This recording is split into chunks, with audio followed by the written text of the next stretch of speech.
महाभारत के युद्ध का मैदान, दो विशाल सेनाएं आमने सामने खड़ी हैं। लेकिन इस युद्ध से पहले कौरवों के सेनापति दुर्योधन के मन में भय क्यों उपजा? क्या वास्तव में पांडवों की सेना अधिक शक्तिशाली थी? क्या भीष्म पितामह कौरवों की रक्षा करने में असमर्थ थे? आज हम भगवद गीता के प्रथम अध्याय के इस गूढ़ श्लोक की गहराई में उतरेंगे, जहां दुर्योधन स्वयं स्वीकार करता है कि उसकी सेना अपर्याप्त है। दुर्योधन अपने गुरु द्रोणाचार्य से कहता है, अपर्याप्तम तदस्माकं बलम भीष्माभिरक्षितम पर्याप्तम त्वदीमेतेषां बलम भीमाभिरक्षितम।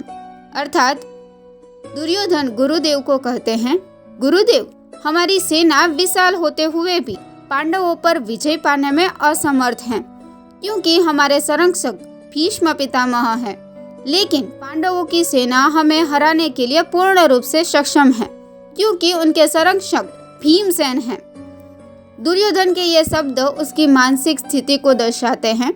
यद्यपि कौरवों की सेना 4 अक्षौहिणी अधिक है, फिर भी वह पांडवों को हराने में असमर्थ क्यों महसूस कर रहा है? कारण था उसकी सेना में मतभेद और असुरक्षा। भीष्म पितामह यद्यपि कौरवों के सेनापति हैं, लेकिन वे दोनों पक्षों का भला चाहते हैं। वे श्री कृष्ण के अनन्य भक्त हैं और धर्म के मार्ग पर चलने वाले हैं। उन्हें युधिष्ठिर के प्रति आदर और अर्जुन के प्रति प्रेम है। ऐसे सेनापति के रहते हुए क्या कौरवों की सेना एकजुट होकर युद्ध कर पाएगी? वही दूसरी ओर पांडवों की सेना छोटी होने के बावजूद संगठित थी, शक्तिशाली थी और उसमें भय का नामो निशान नहीं था। उनके संरक्षक थे भीमसेन, जो बचपन से ही दुर्योधन को हराते आए हैं। भीम की ताकत वज्र के समान थी। उन्हें जहर दिया गया, लेकिन वे मरे नहीं। उन्होंने प्रतिज्ञा ली थी कि वे कौरवों का विनाश करेंगे। पांडवों की सेना में कोई मतभेद नहीं था, वे सभी एकजुट थे। यही कारण था कि दुर्योधन अपनी ही विशाल सेना को अपर्याप्त मानता था और पांडवों की सेना को शक्तिशाली मानने के लिए विवश था। दुर्योधन के शब्द हमें एक महत्वपूर्ण संदेश देते हैं। केवल संख्या से शक्ति नहीं मिलती, बल्कि एकता, संकल्प और आत्मविश्वास ही असली शक्ति है। भीष्म पितामह का मन कौरवों के लिए पूरी तरह समर्पित नहीं था।